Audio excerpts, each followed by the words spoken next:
Alright.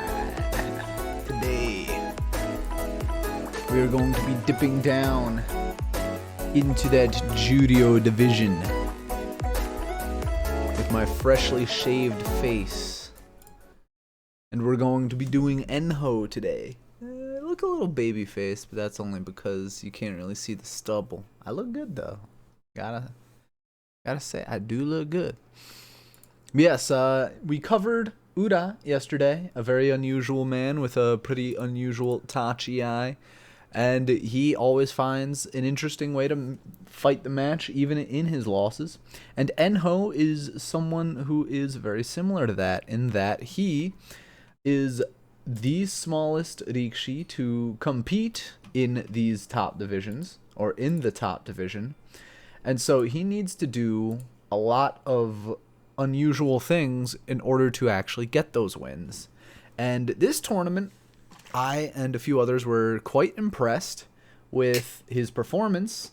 Even though it was only an 8 and 7, it was still a very good performance.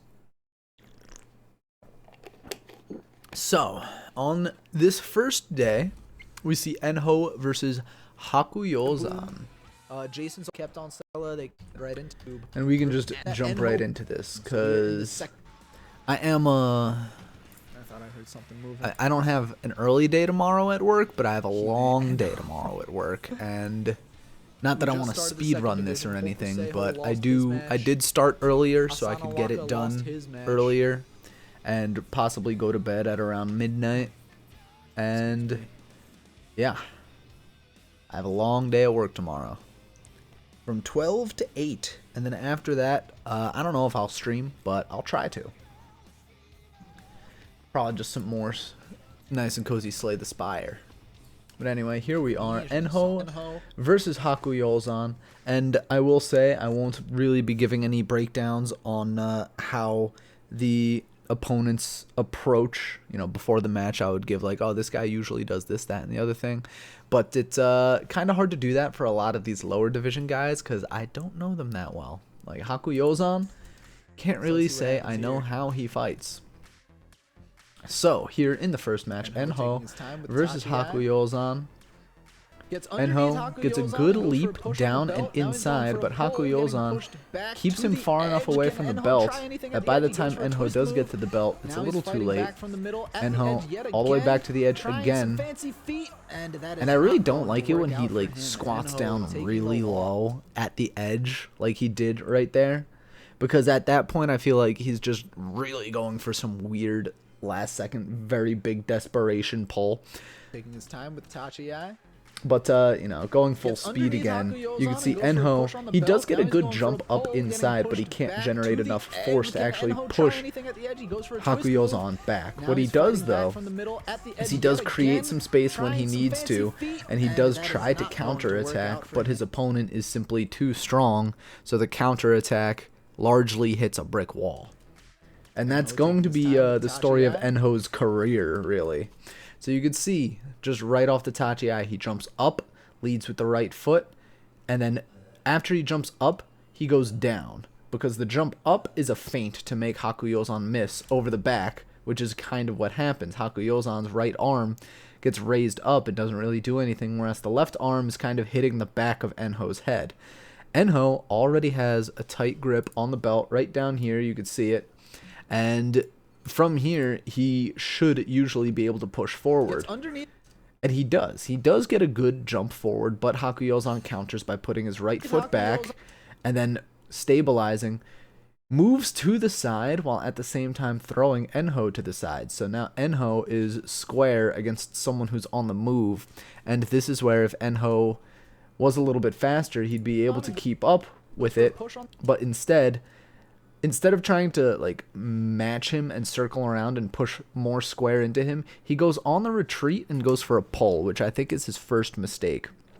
He comes on the retreat here, and now Hakuyozan is given the room where he can move forward, whereas Enho, you can see the hand of Hakuyozan right here, it wants to come down and attack Enho's head, and he wants to go for that slap down, but it's he does whiff it right there. Enho steps to the side, re-squares up, but Hakuyozan is the one moving forward. And like I've said with all of the other guys, if you're moving forward, you're in the better position. You're on the winning side of it. Hakuyozan pushes forward, and he gets the better push here.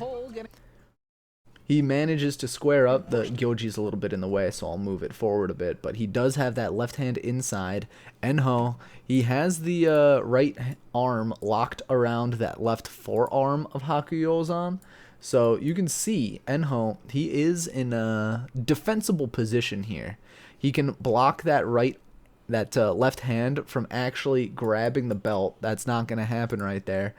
And Enho can try to attack by going for a throw with this arm or trying to go up into the armpit, but Hakuyozan at the same time, if I erase these lines, he's keeping this left arm in tight. So Enho can't go up the arm. So Enho can't really take advantage of this grip he has around the forearm.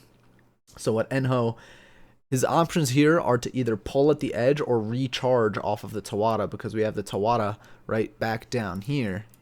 And what he does from here is, he restabilizes here on the Tawada, and he still has that right arm hooked around the forearm of Hakuyozan. The left hand, we can't really see what's going on back there, but we do see that Enho has the left hand on the belt. Whether or not it's a very deep grip, we can't really tell from this angle.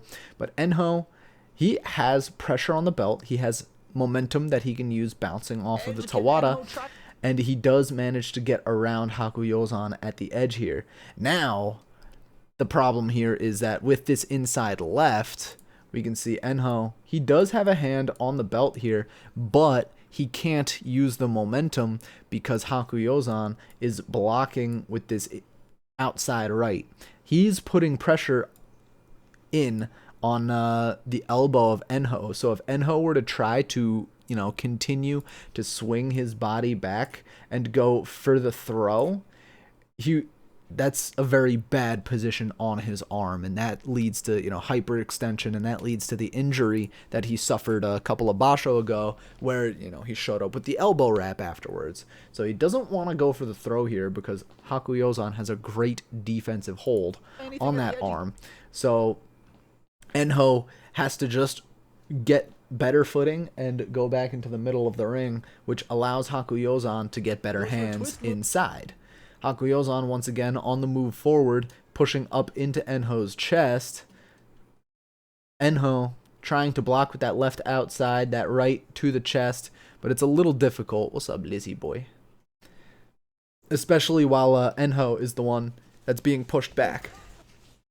Manages to restabilize here again in the middle of the ring, and this is where we would hope for Enho to fake up and then actually go down inside for the belt again, which is how he started off the match. But Hakuyozan might be wise to it, or Enho might just opt for a different attack entirely. We could see his base is quite strong. His legs are back. He's squared up against his opponent, and he's going to be able to try something, but instead Hakuyozan gets the hands up faster, and now Hakuyozan pushing both hands straight to the chest, and Enho, this is his disadvantage. He's smaller, he's not nearly as strong, and with these shorter arms, Enho really can't make anything happen, so he has to try to go for a pull here. We can't see what his right hand is doing, but we can surmise that he did try to go for a pull here, which didn't really work, and now he has to, again, right foot back on the Tawada. The left leg is inside and blocking from the push from Hakuyozan, similar to how Terunofuji put his leg up against Abi to stop the attack. Enho is able to put his left knee inside, and now that Hakuyozan feels this pressure coming in at his knee with the other knee, the danger that Enho could possibly force his foot away means that he needs to be a little bit careful here. Although he does have Enho in a very difficult to defend position here, so the idea to attack would also work out in his favor. Oops.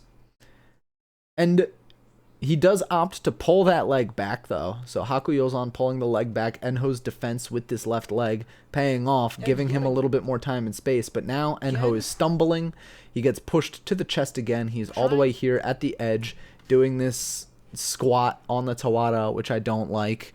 But this does have some, merit to it. When Enho is reeling and back like this, he has semi-stable footing.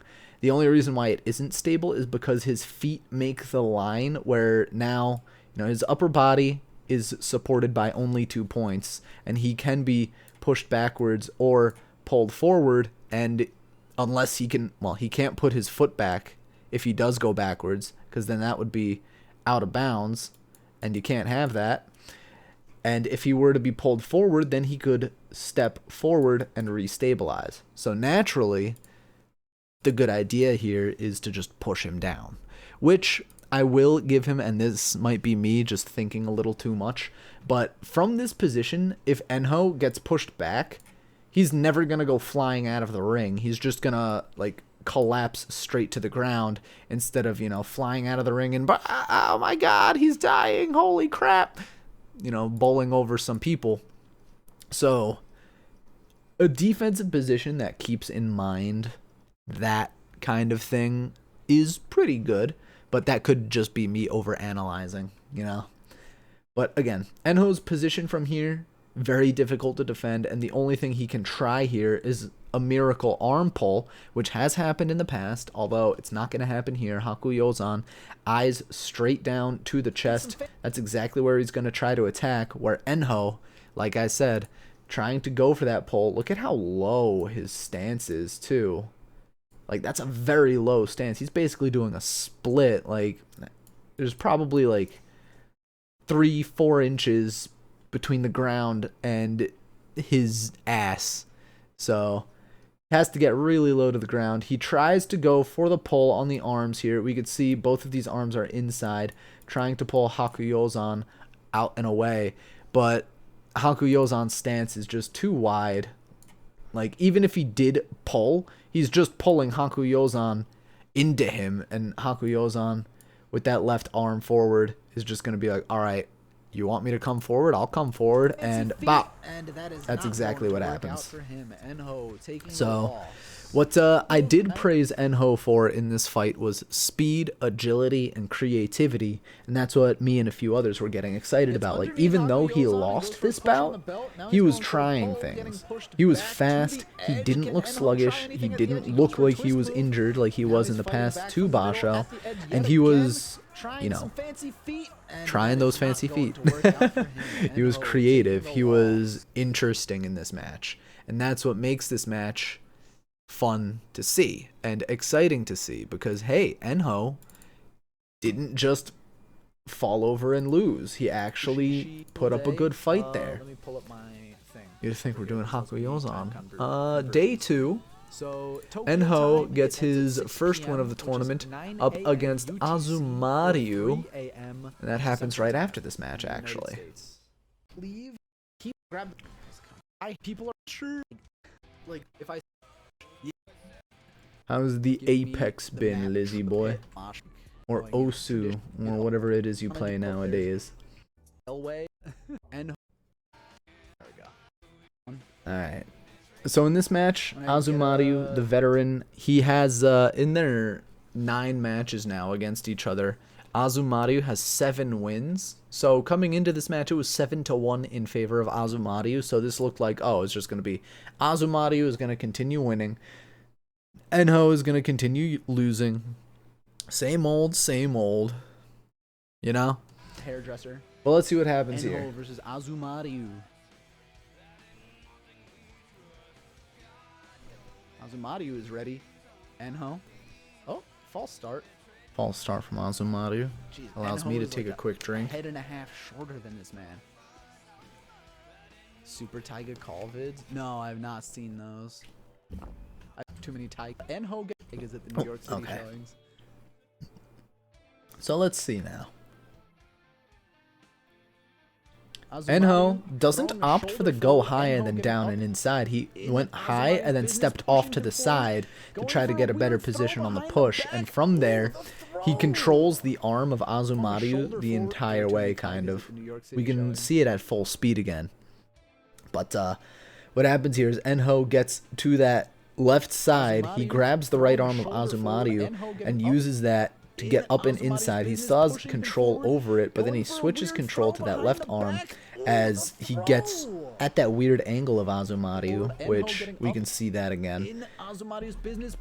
And we will break down at half speed, but he gets to the side and has Azumariu, and I mean, you don't really practice that in sumo. You don't really practice being in that position, but he knows what he has to go for there, which is the judo throw over the back. So, like I mentioned, Enho goes high, but also to the side. So now Azumariu, who, you know, maybe wasn't expecting a Henka or a Henka-like move, is caught a little bit off guard because now Enho has a good attacking position. He is the one in the driver's seat. He has right arm wrapped around here, left arm wrapped around the back, and is trying to lock in Azumariu's arm here so he can try to just push from the side, keep Azumariu off balance, and drive forward like this and come out of the ring. And that is kind of what happens first off. After he gets pulled around and resets here, because we can see now that Azumariu resets, he's standing straight up. Like, this back leg is kind of bent a little bit, his front leg kind of bent a little bit, but his, you know, his torso completely exposed right now. And Enho sees that, charges in again, and gets that hand up underneath the armpit. And with that hand up underneath the armpit, which you can see right here, that doesn't allow Azumariu to get a really good grip around the arm. And because Azumariu can't get a very good grip around the arm, he can't generate pressure to push it down or pull it away, or, you know, even just like pull it up to make his arm slide up and off the back of his body. Azumariu can't really do anything with that right arm now. Can't see what's going on the far side of his body, but Enho has the inside. He could switch the grip if he really wanted to. He could, instead of having his arm up here and generating pressure, he could grab the belt and generate pressure from there. But we see that he opts to keep the arm up there, and it pushes Azumariu up, which is exactly where Enho wants him to be, because that allows Enho to keep pushing him up, pushing him off balance, making him stand up straight. We can see this left leg kind of straight, this right leg, it is a little bit bent here, but his torso is mostly standing upright, which is a great position to attack from, especially when you're lower to the ground, lower center of mass, lower center of gravity. You can push up into your opponent, keep him stood up so that he has to walk backwards. That's exactly what Enho is trying to do here. Azumariu tries to block with the right foot or with the right knee forward, and we can now see what's happening on this on Enho's right side, Azumariu's left. Enho is trying to follow up. He had the hand up here, so Enho had his hand up here, probably, you know, going after pulling away from having a push on the chest, and then he swings it back down inside and tries to go for the belt, which Azumariu, we could see, tried to block with this left forearm. Enho still is generating pressure up here though, so when Azumariu pulls this arm down, Enho can push up this way and start to push Azumariu off balance. Azumariu is pushed all the way to the edge because of that, but Enho can't really get the kill here because, I mean, maybe he just can't generate enough power. But, you know, his legs, he's in that wide stance. He's got this left leg back and bent. He's driving it forward. But these, his legs, like I said about the other sumo wrestlers, you want the feet pointing forward at the enemy because that's how you're going to generate power and move forward yourself. But here, Enho is opting for a wider stance here. And his feet, because his feet are pointing this way, his hips are kind of pointing this way, and we can't really see his shoulders, but we might be able to surmise that they're pointing this way, which is not fully square against Azumaryu's body, which is how you want to go for, you know, the Oshidashi or the Yorikiri. So now, Azumaryu, seeing that Enho is in this weird position, is able to pull him up off balance. Enho has to take the step back here, and this is where Enho, he's going to transition this right hand and come up underneath because he has this left arm on the grip. He's going to put his head right here, and he's going to try to go for, I don't even know what to call it, but he's going to try like the backwards body drop that Uda has performed a couple of times before. And that's exactly what he does. He uses his left foot to block, which you can see because Enho turns his body and squares it away. Azumaryu has to take a really big step all the way out here to avoid, you know, tripping on Enho's leg right here. So, because Azumaryu takes the wide step, this allows Enho to, you know, get into this position where now he's going to try to follow up by throwing Azumaryu. Trying to throw Azumaryu. It doesn't work on this initial attempt because Azumaryu, now his stance is wide. His stance is more stable. And Enho, you can see his legs right here. You can't really see his knees, but his legs are not in a position where they can really generate a lot of power. And unfortunately for Enho, this arm, which you would want up and underneath the leg, is just doing nothing. So what is Enho going to try to do from here? He tries to use this left leg here, and this is also because of what Azumaryu is attacking. Azumaryu pulls that left leg forward in between Enho's legs and tries to go for the butt of Enho right here, grabbing that leg and trying to lift Enho up and out. But because of that, that actually allows Enho, if he wanted to, he could attack with this left leg. Oh, hold on, that's not my drawing tool. Enho could have attacked with this left leg, twisting his body or moving his leg behind Azumaryu's and going for one of those backwards leg trips, which whole Shoryu does.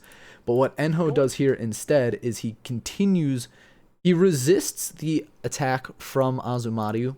So feeling Azumaryu going from the right, Enho pulls himself away from it, and he starts moving forward this way, and this does give him a really good position with this knee. Now, if Azumaryu didn't step forward with this knee, with this left foot, his foot would have been back here again, and he would have been in a better position to avoid getting pulled by this arm.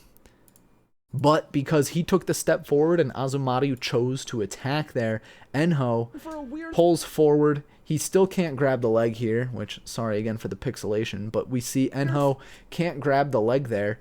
But what he can do, now that Azumaryu has been pulled off balance, is he can put both of his hands up on this arm and then just pull him down. And that's what's going to happen next. Ooh, the throw! So, basically, throwing a shoulder forward, Enho this entire fight in Azumaryu's coming down to Azumaryu putting that left foot forward. At full speed, it looks like he tried to maybe catch his balance a bit, but I think he was also trying to go for the attack there. But Azumaryu, you can see it, when he puts that left foot forward, that's when Enho can really capitalize on the attack. Throwing a shoulder forward, Enho getting up. From the very start of the match, Enho was in full control, and it wasn't, like, even here, Enho is going for the pull himself. He pulls Azumaryu into this position in the first place, which causes Azumaryu to try to get that left foot forward, which gives Enho another opportunity to attack, where he gets the throw over his leg, over the back, and it was that initial, once again, that initial left knee from Azumaryu right here, Enho being able to get leverage up underneath him to really, and you can see it right here a lot better. Enho's left leg, Azumaryu's now in a really bad position because he's being pulled this way. This leg has to come up, which means now he's going to be on this 1 foot the entire time, which is going to give Enho more than enough time to get the pull that he needs. That's the creativity. So Enho in control the entire way. Even when it looks like he's not doing it, again, like we can come back to the pull off of this Tawada.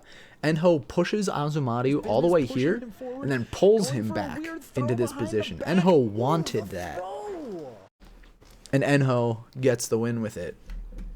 The Totari against Azumariu. I don't expect him to be able to get that again anytime soon, but it was a very good win. His third match on day 3 was against Tohakuryu.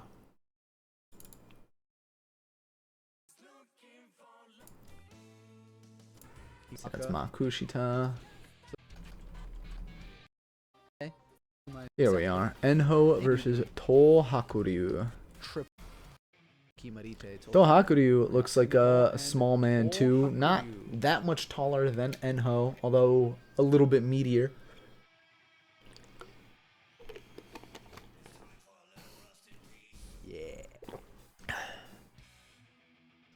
We've seen Enho go up against guys that are roughly his size before, and he trains against Ishiura, who's also his size, or just a little bit bigger than him. So he shouldn't be a stranger to this kind of matchup. A little far back. We know he's not going to charge forward here. That would be way too risky against Enho. Enho going to slap down the hands, gets the double inside off of it, and simply pushes out Tohakuryu. So this one is not nearly going to be as long as the last breakdown. But again, Enho right off the Tachi eye. A little far back. We know he's not going to charge forward here. He's a little mind gamey with it too. But goes for the hands, and he actually doesn't... Hold on, I want to see that again. Because Enho, when he puts his hands up, he actually pulls them back afterwards. Almost as if his hands got punched back by Tohakuryu. Like, watch this. It's really quick. Far back. We know he's not going to charge forward here. That would be way too. And I hate how these emotes get right in the way. Yeah, Tohakuryu simply like, look at this. Stop hitting yourself right here.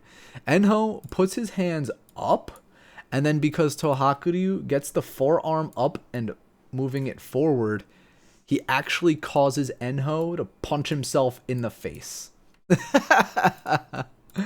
So Enho punches himself in the face off of Tohakuryu's Tachi-ai, but then right afterwards, I mean, he stood his ground completely, and Tohakuryu leans into him, and Tohakuryu did have this left inside, but now his arms are in a weird position, and I think this was an overcommit from Tohakuryu here, which you can see Enho has a superior outside grip because it's right here near the belt. If you wanted to go for the belt there, we can't see what's happening on the left side, but we do know from later context clues that Enho has the inside left. Tohakuryu, he moved forward really well, but now that his hips have caught up with his upper body, like he originally started leaning forward, but now he's stood up. His legs caught up with him, and he didn't generate enough power from his upper body, so now Enho has the leverage up against him, makes him panic, gets the double inside grip, drives it forward, gets a really good looking win for himself. So that win, I think you could chalk up more to a Tohakuryu overcommit off the Tachi-ai. Because again, you could see it. Tohakuryu, he's leaning forward, has his hands forward, but then his feet catch up with him. He stands himself up, and I think that was more of an error from Tohakuryu than it was a fantastic sumo effort from Enho. But either way, we take those. Enho 2-1, and it is on day 4 that he goes up against Iago. At my let's see. Here we go. Man, I am a pro at skipping to these right times.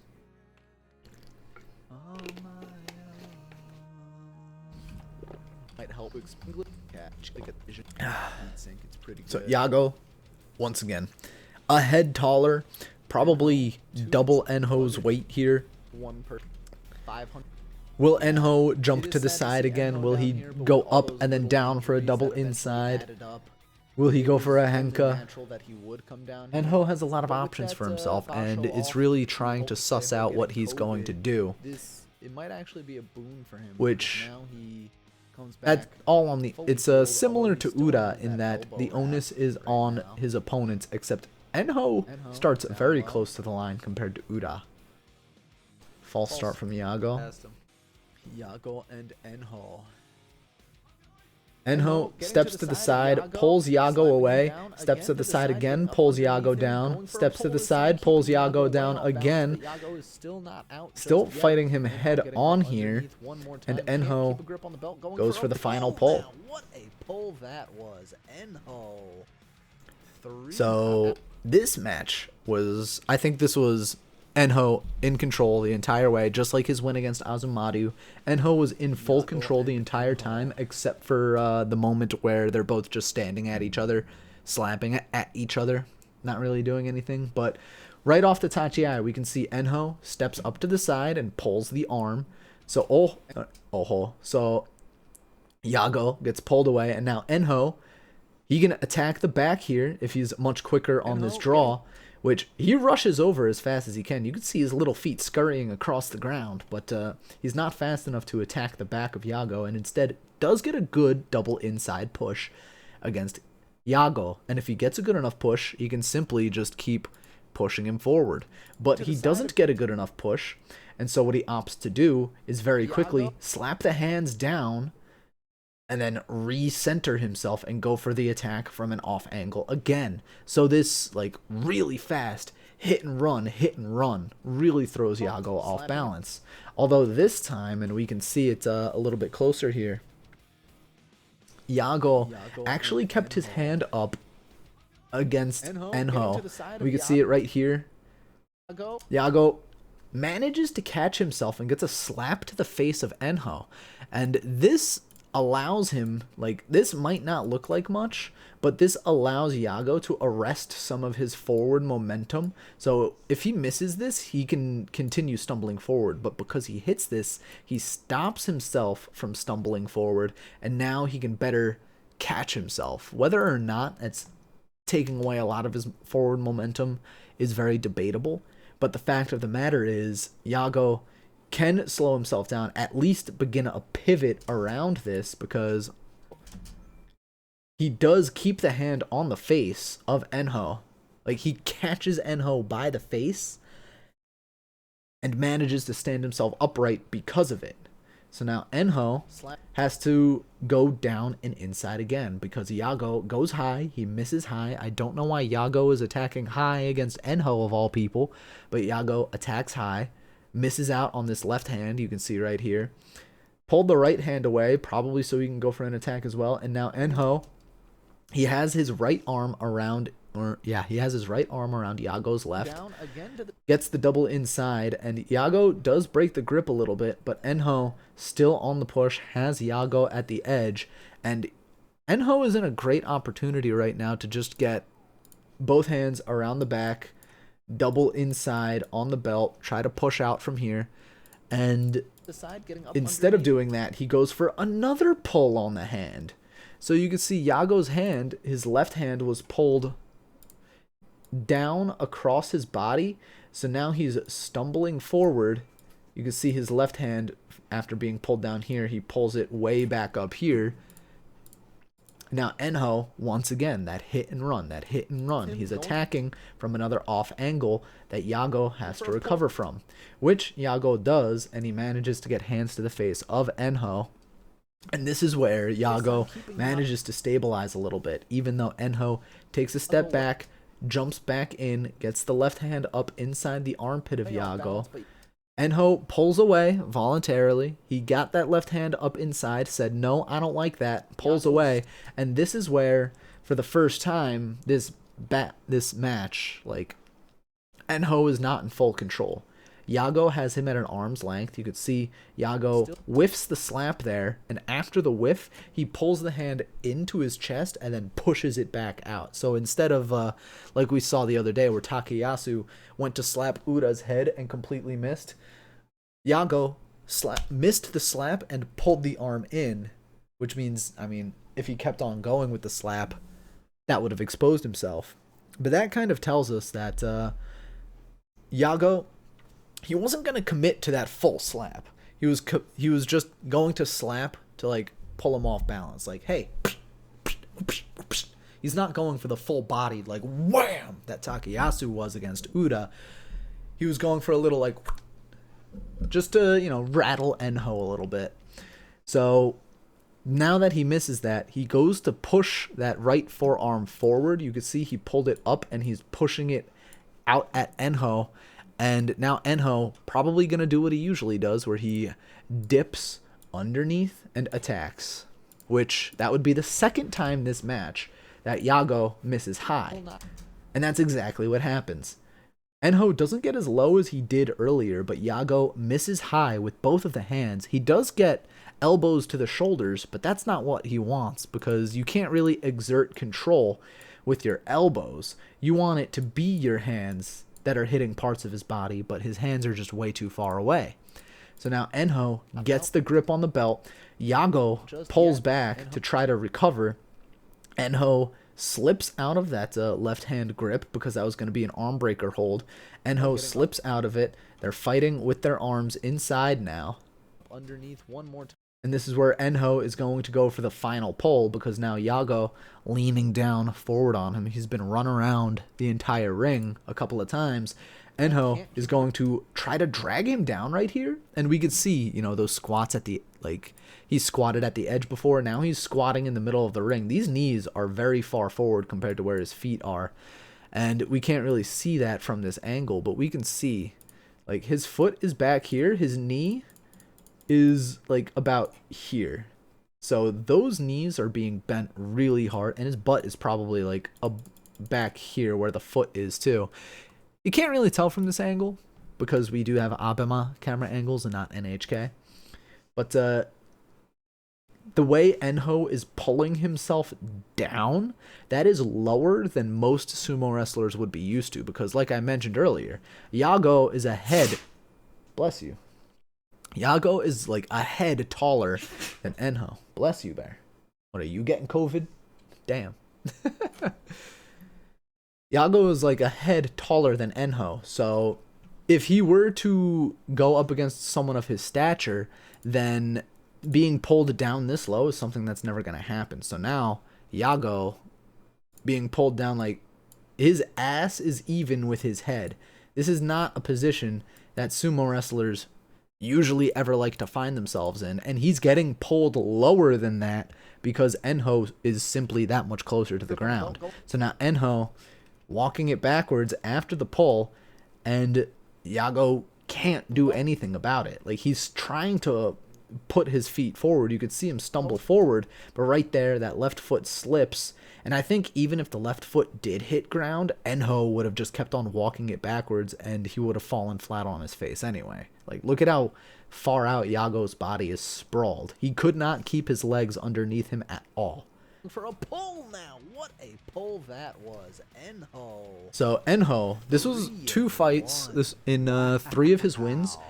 2 of them so far, he was in control for like 90% of the match.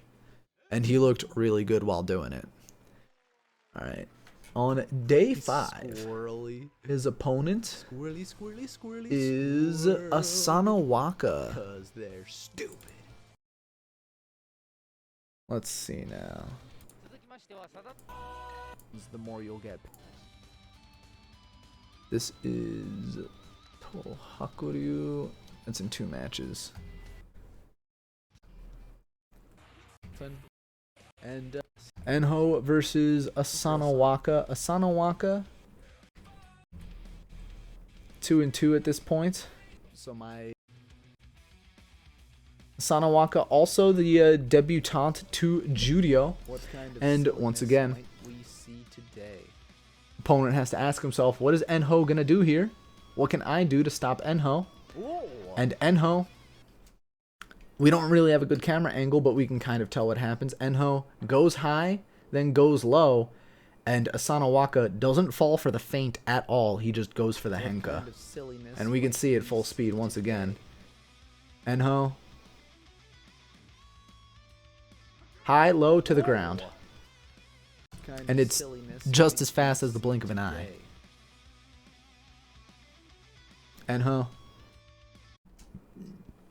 fakes high, goes low, and the entire time Asanawaka was going for the henka. So I think this was bad strategic planning from Enho, who he put his, you could see his eyes are looking at the ground. He put his head down. He had no idea what his opponent was doing. He needs to be looking at his opponent the entire way so he knows what's going on. But you could see he jumps up and then puts his head down. So he can't see what his opponent is doing at all. If he knew that the henko was coming, then he stabilizes right here. Or he can try to stabilize right here against the slap on the back. He can try to pull that right foot forward in the next step, but because he tried to force himself up again, we can see it, he was low. That's not the line I wanted to draw. He was basically in a position where he could have, like, he was bent over like this with his knees down. And if he didn't pull himself up in this position, then he would have been able to resist the slap to his back. But because he throws himself up, he throws himself off of these knees, off of this stable base. And you can see this back foot leaves the ground. That just throws him way off balance, and it opens him up to get pulled and slapped down. If he had his head up so he could see what his opponent was doing, he stays down in this position, he can resist the slap down, and he can try to recover from there. But this was basically lost off the Tachi eye. Asanawaka jumping up to the side, and he Which, henkas that Enho. happens. Especially when it is a henka like that. I don't Day think 6. I would have ever expected Enho We to have henka, Enho but versus Oho, who was the front runner at that point. based on the rank. When we get to that, Uh, I'll fight against visiting the second division. Alright, no, that was too far. It means nothing. Here we go. Enho versus Oho. So here we have frontrunner Oho going up against Enho, who just is fresh off of a loss. Enho got himself henkud. Do you think he's going to be a little more cautious off the Tachi eye now? Who knows? Going under, And he is. getting a grip on the Enho was a little bit more cautious off the Tachi eye. He has a very favorable grip, trying to go for throws over his hip. Tries to go for the pull there like he did against his opponent the other day. But Oho just resists, blocks all of the attacks, and Enho gets crushed out of the ring. So we could see, immediately adapting to what happened to him yesterday, Enho is a little bit slower off the Tachi eye. He goes up and then down, which instead of going like up then down, he went up and then down. There was like a noticeable difference in the speed that he did it at.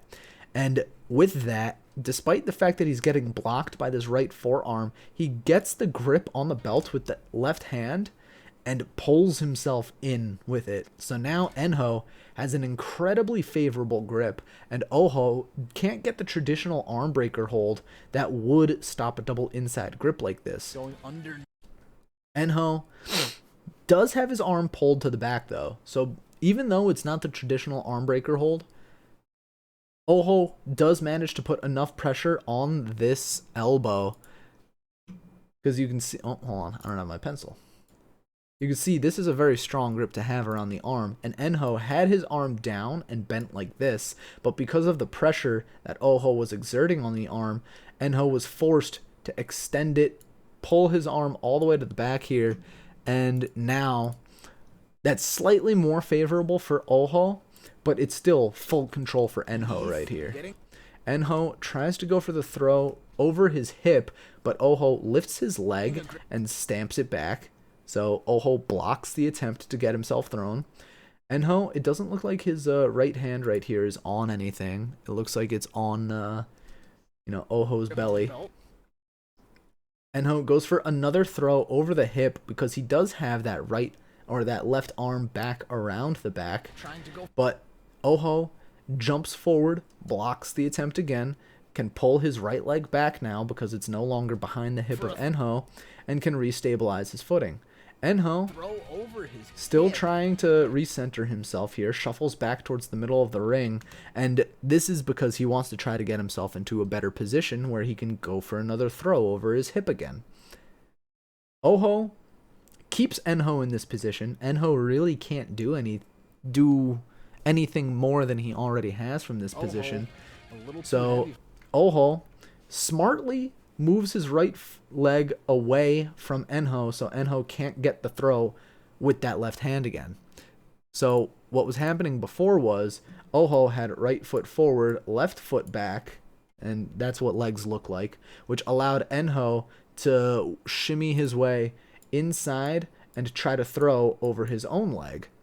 But now, because Oho has right leg back, left foot forward, and that takes the power away from Enho's inside left grip around the back. So now Enho can't go for the throw over his hip because the leg is just too far away. He would have to swing this hip so far forward that it would be very dangerous for him. So now we have to ask, what can Enho do from this position? He goes for the pull here. He leans forward himself, and we can see he's dragging Oho down. He was in this position, but he pulls himself down, and he still has the grip on the belt here. He's pulling Oho down to the ground, which Oho once again resists it and blocks it and stands up, pulling Enho up. Enho still has that grip on the belt, but Oho's grip, Oho's standing up, is just going to force Enho all the way back to the edge and crush Enho down. So we can't say Enho didn't put up a fight here. He put up a very good fight here, but it was just very intelligent and good reactive sumo from Oho, which you gotta wonder why he collapsed in the second week if he was doing so well in this first week. But, it is what it is. Enho, he tried. He definitely tried. He went for 2 throws in the first couple of seconds. He goes for a pull attack right here, which doesn't work. And then after the pull doesn't work, it is the frontal crush out for Oho. He did his damnedest. We'll give him that. Day 7. Yeah, Yori Taoshi. Let's see now. If it's Torikumi is freezing up for me right now, so I'll have to find him manually. On the top of the screen, there's the really... Oh yeah, I saw everyone... Yep. Sumo database goes down every other day, I swear. But it looks like I skipped to the right match anyway. What's up, Lion King? So here we have Enho versus Mitoryu. Staring him down, putting his fists down first. Nodding Mitoryu on. How's Enho going to attack? Tries Enho goes for the leg pick immediately off the Tachiai, but Mitoryu stumbles forward and blocks it. Now Enho has the inside left again, tries to go for the throw over the hip, and responds with a pull after Mitoryu successfully blocks. Bless you. Let's go, little man. Arms. So this match, once again, Enho is the aggressor at every moment here. Enho, we can see right off the Tachiai. It's not exactly a full-on Henko with the slap to the back, but he leaps this way to the side, and even just looking at where his footing was, his feet started back here. He leaps all the way over here. Right foot comes here. Left foot swings all the way over here. And this is where he tries to grab the belt and use the momentum to just throw Mitoryu to the side. Or what really happens is he grabs the leg and tries to throw Mitoryu to the side. Unfortunately for him, he misses the leg of Mitoryu because Mitoryu stumbles it away. Like, it's very fast, but Mitoryu pulls that leg away. Staring him down. And we can watch the footwork from Mitoryu as well. Nodding Mitoryu on. He steps with that left foot forward, and then as he's stepping with the right foot, that's where Enho goes for the pull here, and he manages to restabilize. Like, that, his hand almost touches the ground here too, but he manages to get away from Enho. Like, we could see it's a very big and awkward step that Mitoryu makes here. Fists down first. Nodding Mitoryu on. Like, from where Enho grabs the leg, Mitoryu has to pull his foot from all the way back here, and he's going to, like, restabilize it this way, which is really awkward.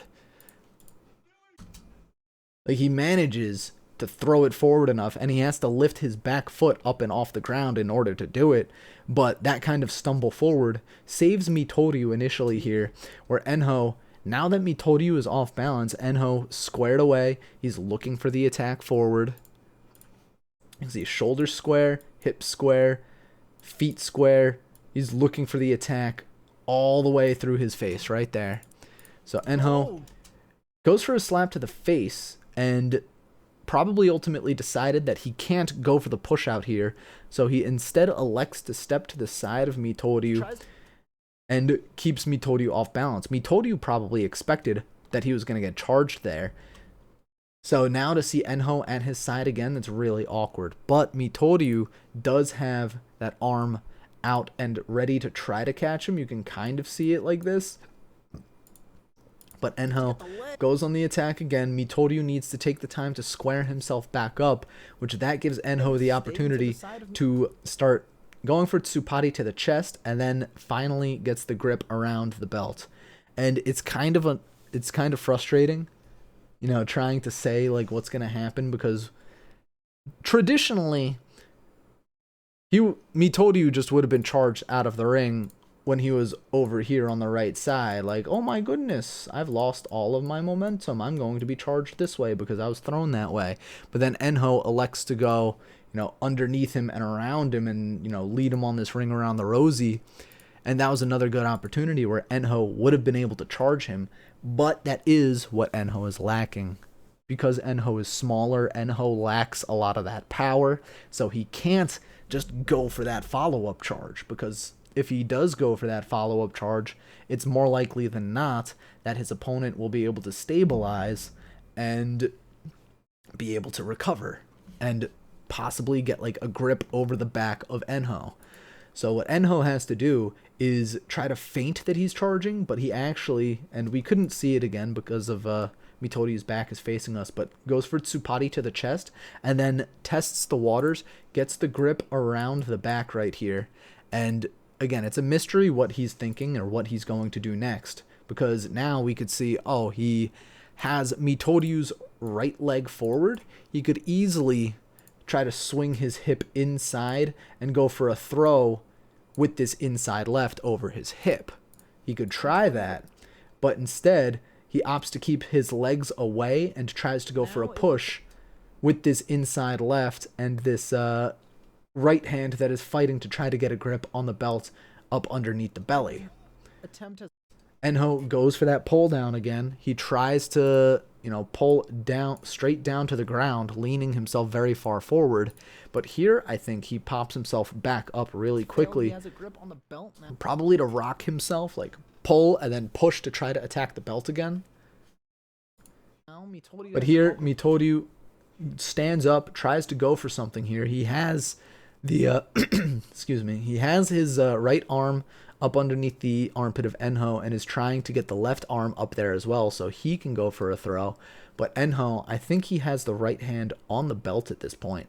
So Enho has total control over his opponent's body, at least theoretically, because he has left hand around the back on the belt, right hand in front on the belt, and Enho, once again, in a position where you would think he goes for the push because he had stood up Mitoryu, he goes for the pull. He pulls that left arm away because his left hand was all the way back here, he pulls it down and away, which throws Mitoryu off balance because Mitoryu had a grip around that arm with both of his hands.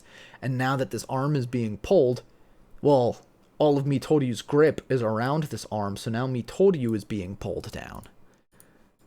And that is what lets Enho go for the leg and get the kill shot, basically. Enho going for the pull, which, that's a very intelligent move. Enho has his arm locked up, so he just pulls it away. And if the guy's grip is too tight, which it generally is too tight because you're trying to go for a throw with that arm, if that arm is suddenly pulled out, it's like, whoa, you're being pulled with it. It's like playing tug of war. You're getting pulled along with that arm. So now that's when Enho pulls his man off balance, you know, using his entire left arm as the rope, and manages to get the kill. 4-3 for Enho on the tournament. Day 8, Sumo Database is back. Day 8, we have Enho versus Daishoho. Additions and the combat against Daishoho. Very nice.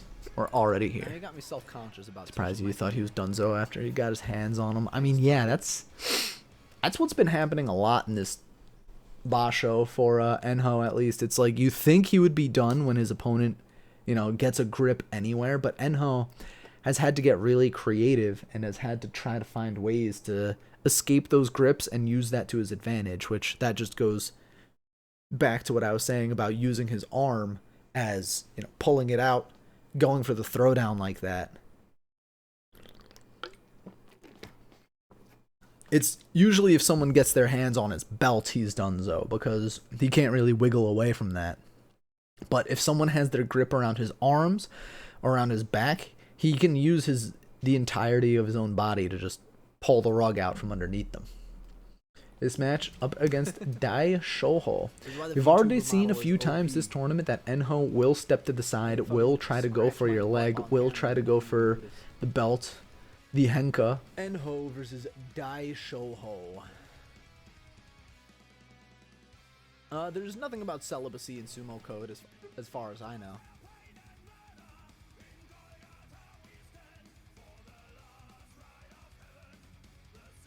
Enho Gets to the side and gets the Ashitori. How did that? Enho goes for the straight henka here. Enho. Big leap to the side. He doesn't even put any of his feet forward. He just leaps to the side. Daishoho commits way too hard to the push, and Enho Whoa, the Ashi trips him by the leg. Not too much else to say there. Daishoho not see that coming. Day 9. It's funny how some of these matches are like we're breaking it down for 15 minutes, and then that one is just like, besides, yeah, henka. Moving on. So he can have a better Day 9, we have, where are you, Enho? Wants to avoid all of the losses he can, but at Enho versus Hirado what Umi this veteran can do at the very from bottom here. of Judio. This is Waning in his power as, a little bit earlier than this. pretty disappointing. Yago Tohakuryu used the match Manner, before at this least. one. Here we have Enho versus Hirado Umi. Once again, someone I don't really pay attention to because he is down here in this Judio division. I'm personally an Enho's And, big fan of his. well, I can't tell you how Hirado Umi is going to attack because I don't really know the man. But I can tell you how Enho will attack, and, well, I can't really tell you how he'll attack because we don't know how he'll attack because he changes up his strategy every single time. So what does Enho do against Hirado Umi I'm biased. in their first ever head-to-head matchup? Enho versus Hirado Umi.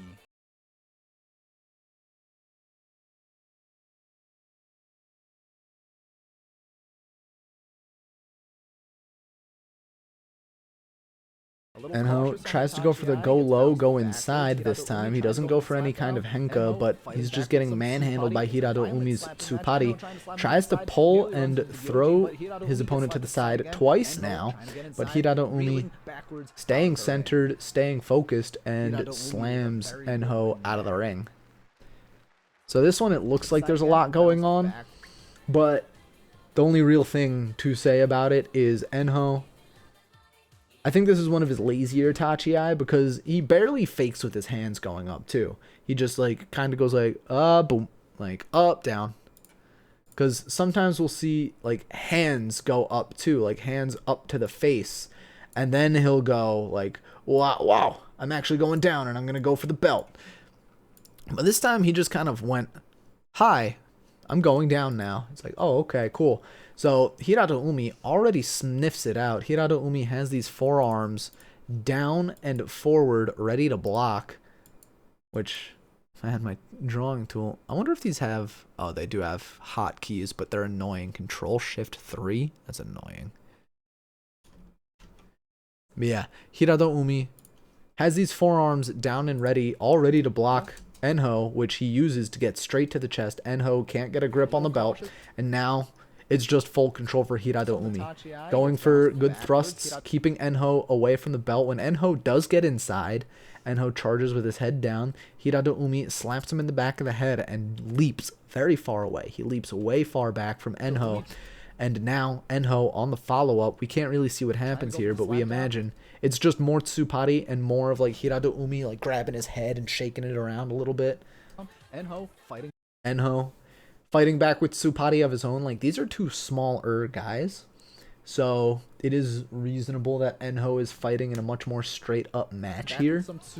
But it's really not working for him. He goes for a swipe at the belt with that outside left and misses. Hirado Umi, stepping forward, squares himself up again. Enho goes for the slap down on the hands, and that's the best attempt he had the entire match. And right here, if Enho were to follow up with like a push to the shoulder, he does have a better opportunity to throw Hirado Umi like up off balance, because we could see Hirado Umi fully to the side. His feet are, you know, kind of in line with Enho's attack, and if Enho were to try to push at him this way, or, you know, like, I can't draw an arrow going forward like this, but if he does attack here, then Hirado Umi starts going that way. Maybe this right leg comes up because he has to try to catch balance with this left leg as it drives backwards. But Hirado Umi instead recenters himself, and it's really easy for him to just keep following up with more Tsupari to the chest, keeping that left hand to Enho's chest. Enho reeling, can't really mount a defense, can't really mount an attack. He's just being run around the ring. But he does pull up this right hand. He pulls, or he pushes the arm up and away from Hirado Umi. But the follow-up from Hirado Umi, with that right hand, defending his leap away again, and this is something pretty unusual. Hirado Umi uses this left hand to try to generate momentum because he's slapping him here, which, you know, every force has its equal and opposite reaction, so he's using the bounce back to pull himself this way, try to create that distance again away from Enho, which he does restabilize in the center of the ring, immediately follows up with another one of those, you know, windmill moves, the 1, the 2, the 3, the 4, and Enho really can't keep up. He tries to go for another slap down on the arms again, which that's the second best attempt he's had today. And he has both of his arms here on the right arm of Hirado Umi. So if Enho wanted to try to get something done, this is where he would try to do it. He either goes for like a slap down on the arm to throw his opponent off balance and attack from the side, or he gets a grip around the arm and tries to go for a pull like that way, or a pull this way out of the ring. But what does Enho do here, or rather how does Hirado Umi respond to this? He pulls the arm away and then like pulls it away and goes for another thrust. Super fast, incredibly fast movement with that arm. He pulls it out and bam. He doesn't let it get gripped. He doesn't even let it get slapped. Hirado Umi recenters himself, catches Enho, and that is Enho's loss. He had two, I wouldn't call them desperation attempts because it's not like he was desperate at that moment, but he had 2 attempts with the slapdowns to the arms. But Hirado Umi, he was incredibly speedy. He was very fast there. If they have a good working and relationship, then really outmatching Enho's speed is probably the best way to beat him, other than outmatching his power, outmatching his, height and all of that stuff. That would be pretty exciting. What's up, Bear? Now you're laying on her side of the bed? Probably. I don't No, you're going back to my side of the bed. So I wouldn't actually know. Day 10. We have Enho. Will be going up against Nishiki Fuji. Versus... Wow, look at that. I'm right there again. I'm really good at this. What's up, Bubba?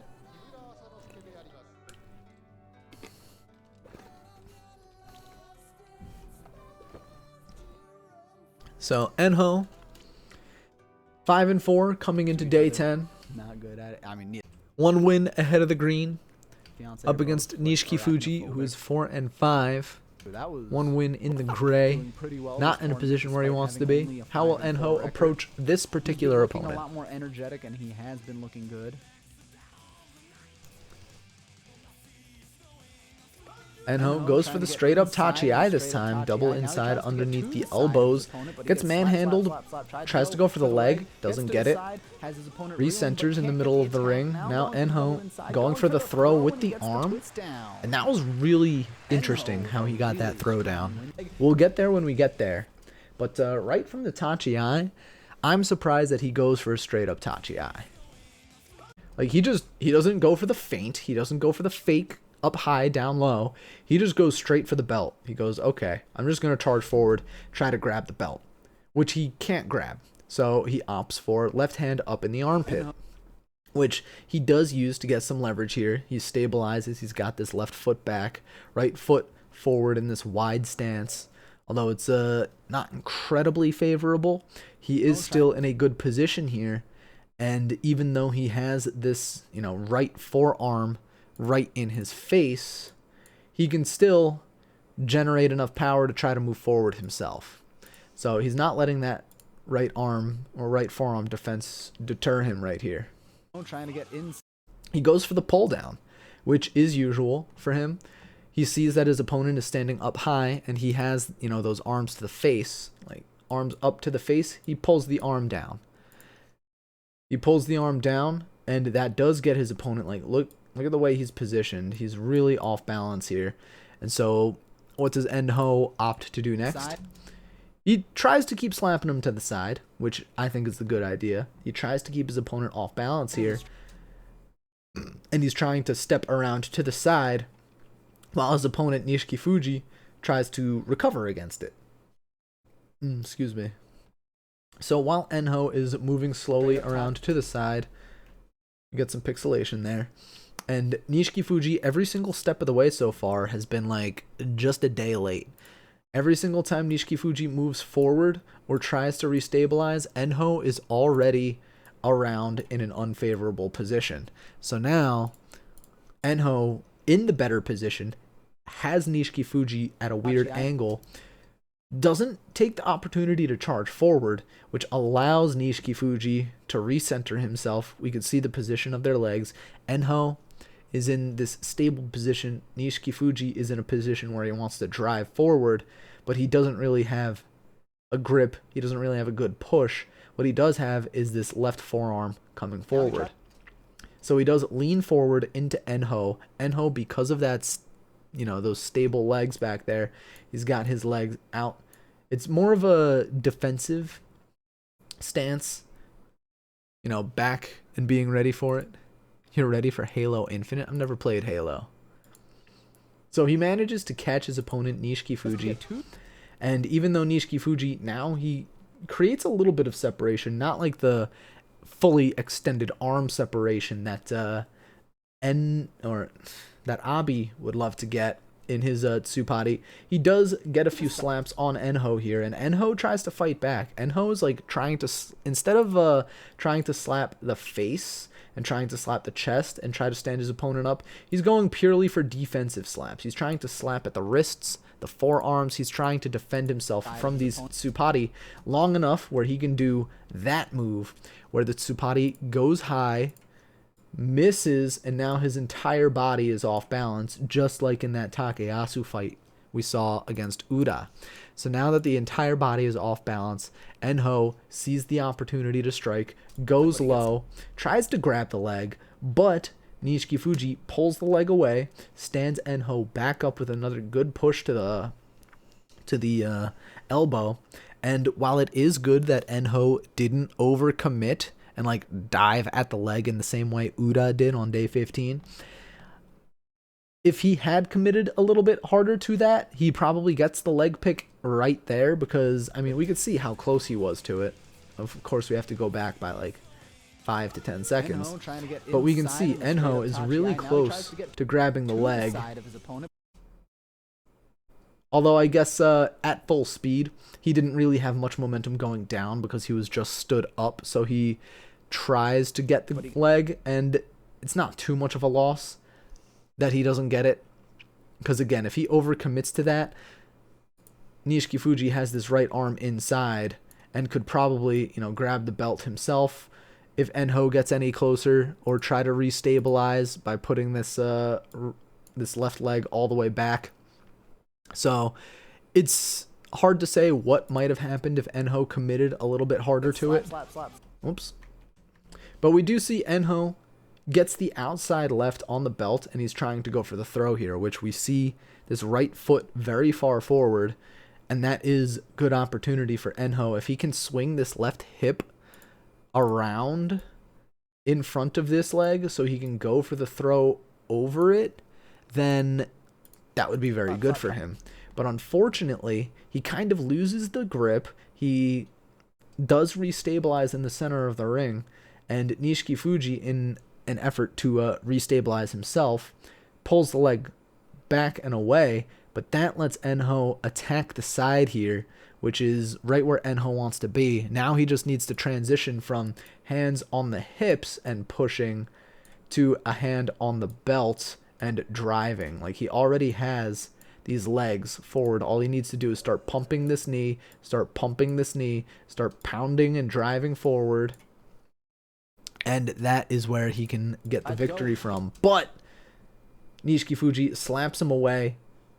Nishikifuji reeling, hopping away, feet on the Tawada. Enho doesn't let himself stumble, and Nishikifuji, now the onus is on him to restabilize. How you doing, White Fang? How you doing? And after a couple of stumbles, Nishikifuji does restabilize. Enho sees his attack and approaches it very slowly. He approaches this attack pretty cautiously. Nishikifuji tries to bat him away, so Enho grabs the hand with both of his hands. You can see right here, and Enho grabs this hand with both of his, whereas Nishikifuji didn't want to really commit to a full-on attack. In this little thrust forward, we have Enho grab the hand, throw it to the side, recharge forward, and you could see just how strong that charge was because it pops Nishikifuji back up. Hand driving forward. This left arm, I can't really tell what it's doing, but it's very likely that it's inside and around the back. So now Enho, really good opportunity to push forward here. Nishikifuji, panicking, tries to pull the arms that he just missed with his thrusts back to try to defend. Tries to grab these forearms from Enho, trying to rock him back and forth. But Enho, we can see, he plants his foot, stabilizes it. This left leg up in the air, he might get rocked back this way, so he needs to be ready to stabilize this on the ground. But at this very moment, he's looking pretty good.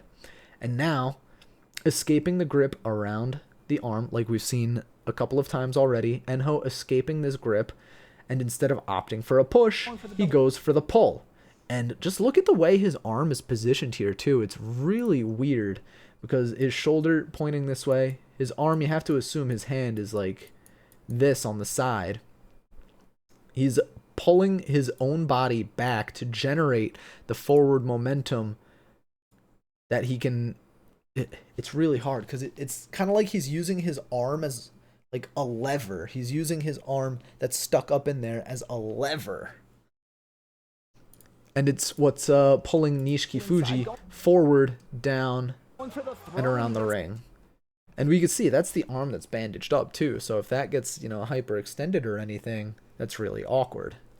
You're having a panic attack? I'm sorry to hear that. I hope you can get through it. And now he tries to get to the side of his opponent. But yeah, again, we could see slap, like slap, where Enho's hand is. I know I drew it a little incorrectly, but you can kind of tell. Yeah, you can see his hand right back here. You can see his hand is going to be on the flat of the back. So when he does have his arm up like this, it's in a safe position. It's not like he's in an arm breaker hold or anything. His hand, he's basically just doing this. Like he's raising his hand in the middle of class, except his arm is being locked by a man 200 pounds heavier than him, and his hand is pushing. He's using that to push. He's pulling his body back and pushing at the same time with that left hand, which it's just like the shoulders and the hand, which doesn't generate much force, but this pullback with the hips is able to, again, kind of using his body as a lever. He's pushing forward, pulling that. You saw him pull this right hip back. Like his hip was kind of a little bit more forward in this position, pulls it back. This way, the arm is generating force this way because he's on this, you know, this center line. He's pivoting around the center line. So when he pulls his hip back, the arm continues to push Nishikifuji forward, and that gets him the win. So, pretty good win from Enho there, and that is yet another one that you can chalk up to him being in great control almost the entire time. And that was day 10. Going into the last trimester, he's 6-4, which is a very good position to be in if he wants to get that Kachi Koshi. And on day 11, he goes up against Kotokuzan, who was one of the front runners at this point. Let's see, a little bit further back. No, a little bit further forward. A binder, and there's a.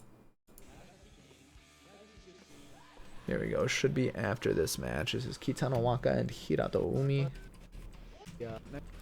Enho versus Kotokuzan. Kotokuzan was 9-1 at this point. He was tied for first, but coming off of a loss just yesterday. The other frontrunners were Ichi Yamamoto and Oho. Oho is someone that Enho already lost to. So Enho coming up against yet another frontrunner. A little bit scary for him.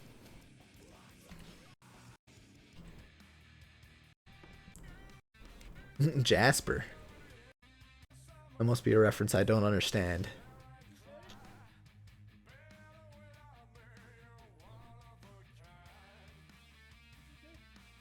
Enho versus Kotokuzan. False start from Kotokuzan. That's how you know he's a little jittery.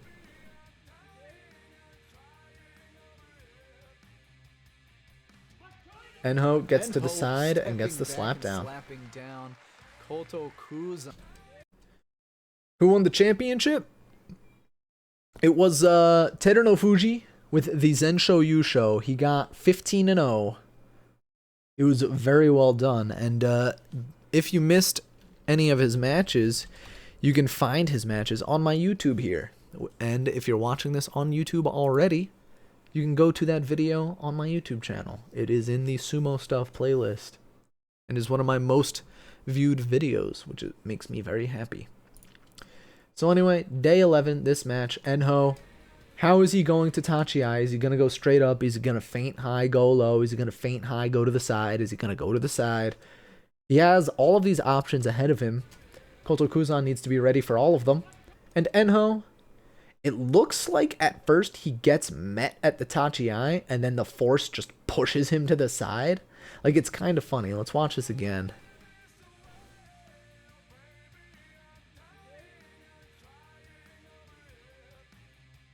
Like, it looks like Enho jumps up and then gets pushed to the side, which might have been a part of his strategy because he does kind of meet Kotokuzan head to head, and then he pulls his right leg back. So he stands up and then he pulls back all the way over here, which Kotokuzan having already met him at the Tachi, just keeps going forward and falls backwards. Up, to the side, back, and down. I need to see that. Yeah, you're right. His name is Jasper. What the fuck?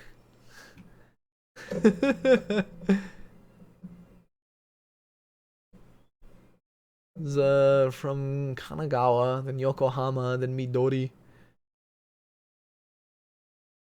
So is he like half English or half American or something? Or is one of his parents like Japanese American? Like, that's weird. Why is his name Jasper? Shoot. Get off my pillow. He's been laying so nice on the bed. Going into day 12, Uda. Enho is 1 win away from his Kachi Koshi. And he's going to stay that way for a little while. Or is he? We know that he finishes 8-7. Oh, this is part 2. The last 3 hours. Okay. Resident Evil. So we have Enho versus... I can find the match. We're going to have Enho versus Midori Fuji. So Enho here on day 12. Is he going to get the Kachi Koshi here? Is he going to Henka? Is he going to go for the straight up Tachi? Because Midori Fuji is another guy who's similar stature, similar build to Enho. So Enho, he does like to try to prove himself by going for the straight up Tachi against these types of opponents. But it's... I mean, it's a kind of 50-50 whether or not it's good. Come over for Thanksgiving. Sorry, I grew up her back. Let's see. Midori Fuji and Enho. Kachi Koshi today.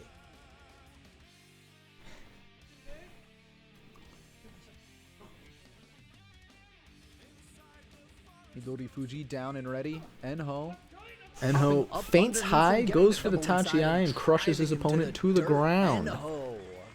What's up, Sarah? How are you doing? Good. So, this, I think, was Midori Fuji being caught off guard by the feint high. Because you can see it. Enho, down and ready. Enho. He does jump up. It's not a very high jump up. But, or maybe I was wrong because Midori Fuji simply just has his head down for the charge. Like I said, how Enho, his feint against an opponent that was henkaing him didn't work because his opponent just went for the henka.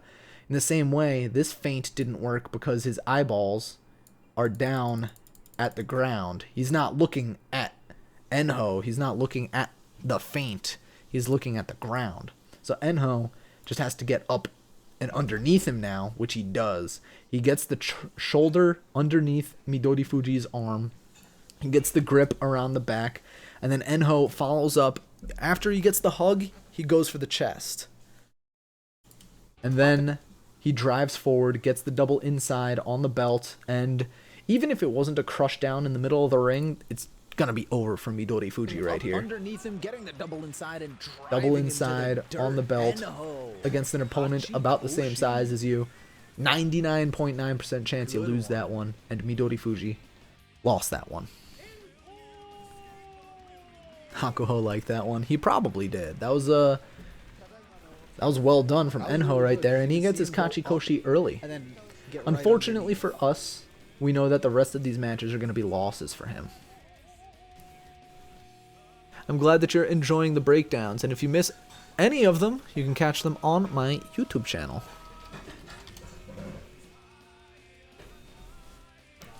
Let's see. Day 13 and 14 and 15, we know that Enho loses. But who are his opponents? On day 13, he goes up against... Come on, your name is only 4 letters long. It should be easy to find you. He goes up against Ichi Yamamoto. So in his defense, he goes up against the eventual Yusho winner. So, oh, that's a little too far. That was Takanosho. Again, they have... It was because... Just a moment. Let's see now. Yago. Bushozan will have to start fighting Mitori for his life, Bushozan. It's whereas before this. Shionowo does not A little get too far back now. pretty. Here we have Enho versus Ichi Yamamoto. Ichi Yamamoto. Now, in a matchup like this, where I've compared Ichi Yamamoto to Abi in the sense that Ichi Yamamoto, he will go for those full arm length thrusts to the face and neck while keeping his body craned so far forward that he's at risk at just falling forward flat on his face. So the last time we saw Enho against an opponent like that, Enho simply got to the side, bear hugged around the leg, lifted him up out of the ring for the Ashitori, the leg pick. But, you know, if Ichi Yamamoto can actually keep Enho in front of him, we'll see what happens here. I think this would be the best opportunity if Enho goes for a Henka here. Out of his the 4 options that he has, either go straight up, go high, fake low, or fake high, go low, step to the side, or just full on Henka. I think he should just go for a full on Henka here. I think he should just straight up jump to the side, go for the leg, and try to win off of that. And if he can't, well, if he went for a straight up Tachi, he was going to get manhandled anyway.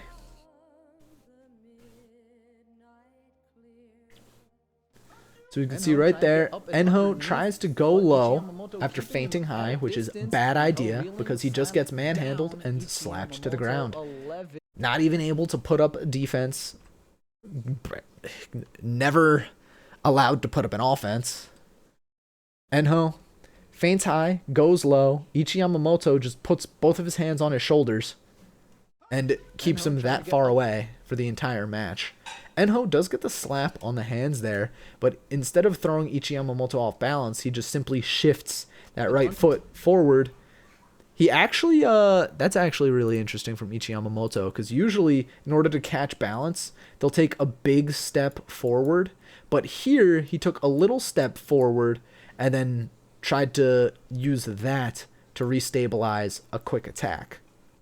So instead of the usual big stumble, Ichi Yamamoto just kind of replanted that back foot and then goes back on the attack, which is not good for Enho at all, because Enho, what is he going to do from this position except for maybe go for a pull, which he can. He has a grip on this forearm. He probably has a grip on the other forearm too, and it's just up to him which arm he wants to pull from.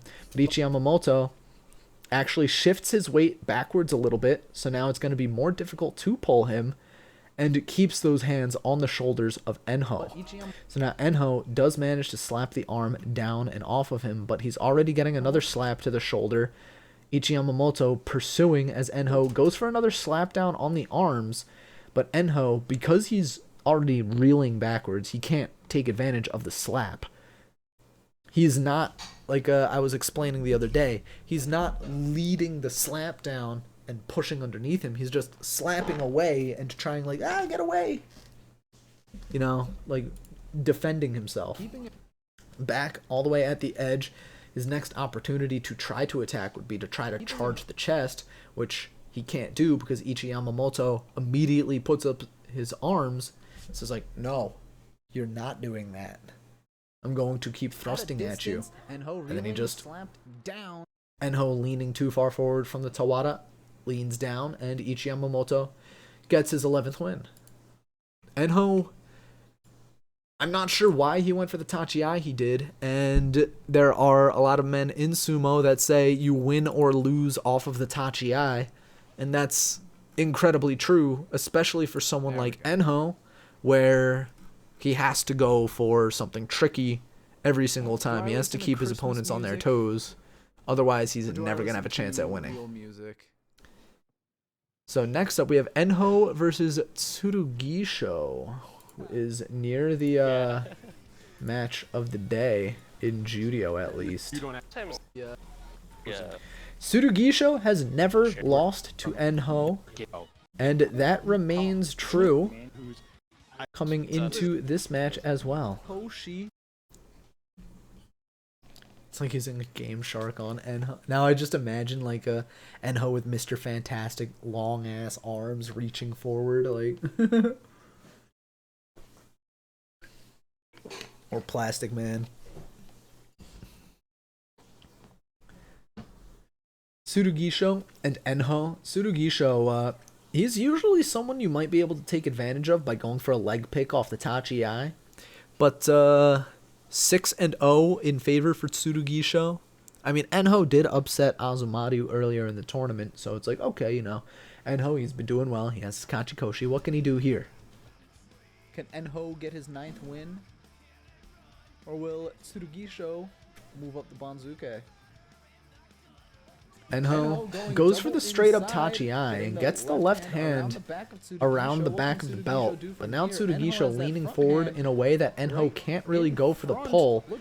Tsurugisho pulling up Enho's arms and crushes Enho down in the middle of the ring. Well, near the edge of the ring. But we can see, again, going for the straight up Tachi Eye. Good idea in theory because it's very easy for Enho to get the double inside, which he does get, but why are you going for the straight up Tachi Eye? Why not go for the leg pick?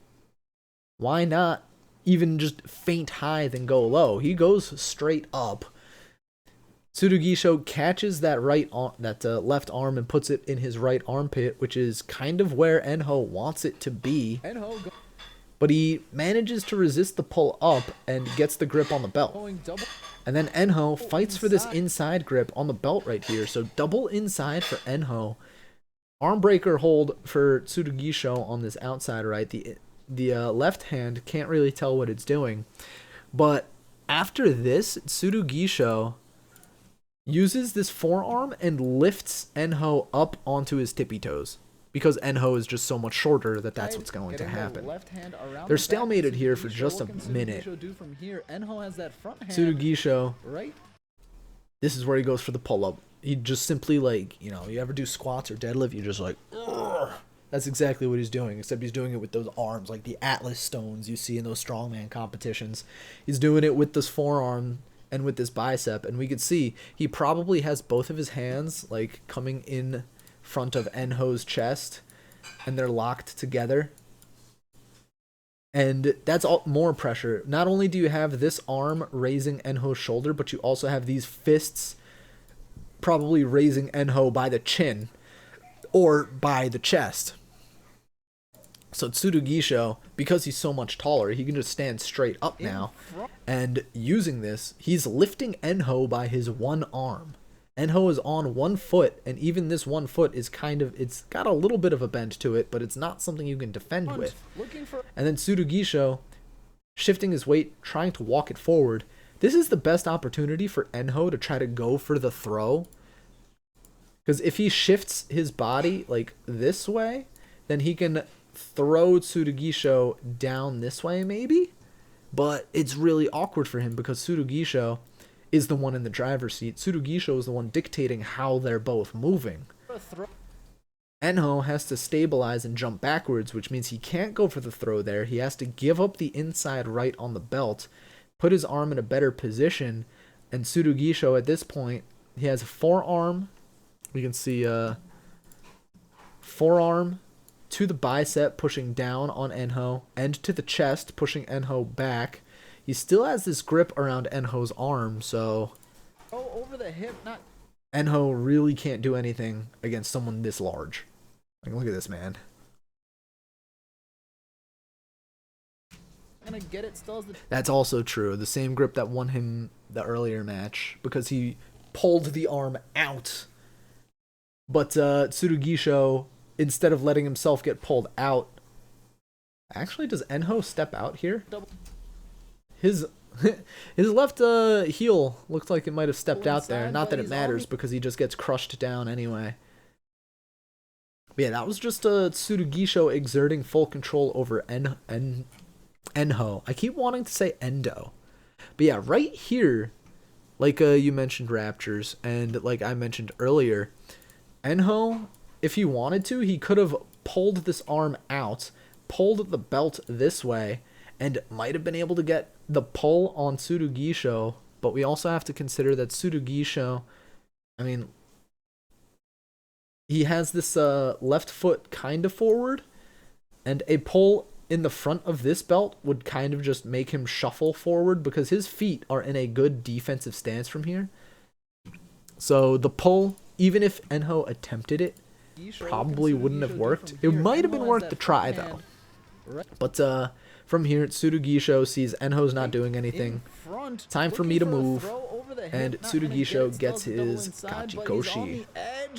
Crushed down to the ground. Final match of the tournament for Enho. He's 8-6. I mean, still has his winning record, so it's not like it's a complete waste. But when you could have gone something like 11-4, going 8-7 is like, eh. So let's check these black dots. Where does Enho show up? He is up against Wakamoto Haru. So, in his defense, he had a string of very difficult opponents that were ranked much higher than him. Well, he'll just be 7-0 with the usual. Right, this is the Jonidan playoff. I think it's, you know. Here we go. That's the replay of Enho's bout. So here we have Enho versus Wakamoto Haru. Enho fighting 10 ranks up, which is not something you usually see. But this is day 15. Everyone already has a lot of their records accounted for. And so one of his only realistic opponents, because he can't face someone that he's already fought, and because he already has his winning record, if he were to go up against someone who's 7-7, the Sumo Association wants to prevent possible tampering with, oh, he's 7-7, I'll go a little bit easy today, let him get the win. They want to prevent that kind of thing. So Enho can't go up against someone who's 7-7, of which there were not that many, and I'm pretty sure he already fought against a good amount of them. But you get the idea. So his only realistic opponent was Wakamoto Haru, who had already guaranteed his trip to the upper division. Enho already guaranteed his Kachi Koshi. So this fight more for pride than anything else, because all of their destinies had already been sealed. So what does Enho do on this day 15? He feints high, goes low, can't get a grip on the leg, goes for another pull using that left arm, but Wakamoto Haru blocks it and throws him to the ground. We can see it from full speed again.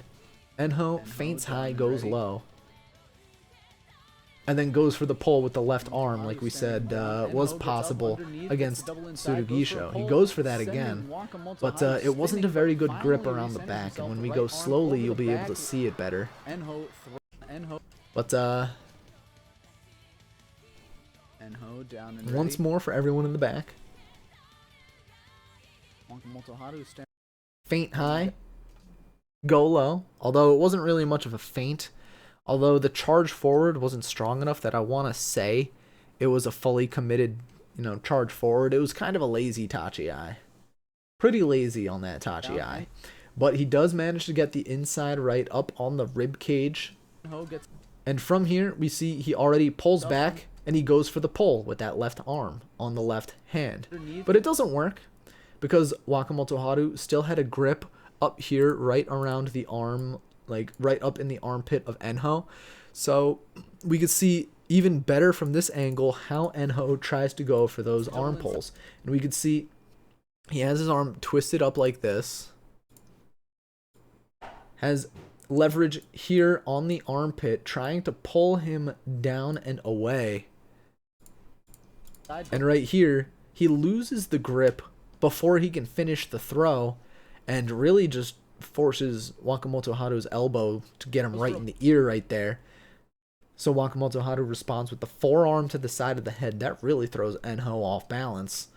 And Enho recatches the man. Like, look at this big bear hug that he's going for. He has the inside left around the back. The right hand is not inside, but he's fighting for dominance on the belt. You can see Wakamoto Haru's left hand is coming down inside, most likely to block the double inside grip possibility. And so right here, we can see that's exactly what's happening. Wakamoto Haru gets the inside left up underneath the armpit. And now Enho has the inside left that's kind of being neutralized because Wakamoto Haru, he has this hip back and these shoulders back. So now this left hand from Enho, you can see it coming out the back here like, I'm not doing anything. Which means that left inside is useless. This right outside is pretty useless as well. And Wakamoto Haru is in the driver's seat. Enho, being pushed back, reeling. Wakamoto Haru gets the right hand over the back grip on the belt and is using this left elbow and left forearm to keep Enho up and off balance. Which Enho, trying to go for a last second throw, we can see the inside left. He gets the hand on the belt, tries to twist his shoulders and his hips so he can go for a throw this way, but he's just pulling Wakamoto Haru into him, and that's how Wakamoto Haru goes for the slam down, just like that. And that was Enho's Kyushu Basho. For the most part, there were a lot of his matches he was in, complete full control. He was in full control just the entire way. But unfortunately for him, a lot of his matches come down to, does he win or does he lose on the Tachi-ai? And more often than not, he chooses the wrong Tachi-ai. He has 4 different Tachi-ai he can cycle through. Either the feint high, go low, the straight up, the feint in, step to the side, or just the straight up, step to the side henka. And for some reason, it's not that he has a hard time choosing, but I don't understand his reasoning as to why he would go for a straight up Tachi-ai against someone who he would probably have more success attempting to henka. And then, I mean, henka is probably the better option in most Tachi-ai, but he probably doesn't want to rely on it too much. Another thing might be he wants to try to learn how to fight against someone like that much better. Because if we consider his stablemates, Ishiura is about his size and can do either Yotsu or Oshizuma. Hokuseiho, his other stablemate, just stands up and gets the grip over the back of the belt. So it's like, okay, you can't really practice for that because he's the only guy that big that can do that. Hakuho would probably be good to practice against, but he's retired, and I'm not exactly sure how often he's going to lend his chest in real-time combat, which we do know that Araiso Oyakata does that, which is a former Kisano Sato. Like, he'll still lend his chest to his guys, but as far as, like, full combat, not really sure how far he goes, not really sure how far Magaki Oyakata, aka Hakuho, will go. What's up, Rob? How are you doing? You're coming just in time for the end. But overall, I think Enho is okay in going for unusual Tachi-ai, probably to just experiment. Because I think his style is just as experimental as someone like Tobizaru's, but Tobizaru can recover better from unfavorable positions, I think. Whereas Enho, a lot of it is just straight up, does he win with the Tachi-ai or does he lose with the Tachi-ai? What's the news, Mitsuno? It's a rough time trying to compensate for his size. Yeah, and I understand that there are probably some opponents that he does want to try to just go for the straight up Tachi-ai because he can't henka everybody, Yeah, I started earlier tonight to test how viewership was going to be, but I think I'm going to start later for a few of my other streams. Probably not this week, but next week I'll probably starting later. It also depends on my work schedule, so we'll see how it goes. Or I'll start at my usual time of 10 o'clock. Met someone who has Sugma? Oh, I'm sorry to hear that. I hope they get better soon. Yes. That is the epitome of Enho's tournament. That face right there. 8-7. He won, but not really something to feel good about, I think, because there were only a few of his matches where he was in like full total control the entire way, and even then he kind of had to struggle in those matches to win. And again, questionable with some of his Tachi-ai, it's questionable with some of his decision making, and I think this is going to be a time of experimentation for him because now he's going to be higher up in Judo, closer to the middle of Judo. He's going to keep trying to go like test the waters and see what can I do, what can't I do, what will succeed, what won't succeed. So I'm here for it. Like, I won't say, you know, I want Enho to Henka every single time. I want him to be able to see what works and what doesn't, especially against specific opponents, because then he'll be able to, you know, have a little notebook that goes, all right, I know what to do here, I know what to do there, I know what to do everywhere, or at least try to know what to do. And I think, I mean, he's still young, he's 27, he has a lot of time ahead of him, and he can be a mainstay. I mean, he might end up like Azumariu, where he's a mainstay in Judio. I'd like to see him become a mainstay in that upper division. But I don't really see him getting close to Komusubi with this kind of style, with this kind of inconsistency, with this kind of, in what I would say poor decision making, but we don't know what they know. We don't know what they might prefer doing against certain opponents. So it's going to be hard to say, but I'm looking forward to a successful 2022 from him, and I believe that it can be a successful 2020. And I mean, I don't think this is the last of his Kachi Koshi, because he got his Kachi Koshi early. He was 8-4 at one point, and then he lost his last 3. So I think if he gets more consistency, because, you know, people have said it already, a lot of what got him to the top division in the first place was people not being prepared for him, whereas now people have figured him out and know what he's going to do. And now it's more or less he needs to get creative, and I think he is getting creative. He has that inside left pull. He has, you know, inside left pulls over his hips, pulls where he just pulls away. And even then, he can win in the straight up Tachi-ai against some people, like he did against Midori Fuji. So it is possible that he can continue to improve and continue to succeed. I think he will get there, and I am here for it. And that is going to be it from me. I'm going to stop the recording for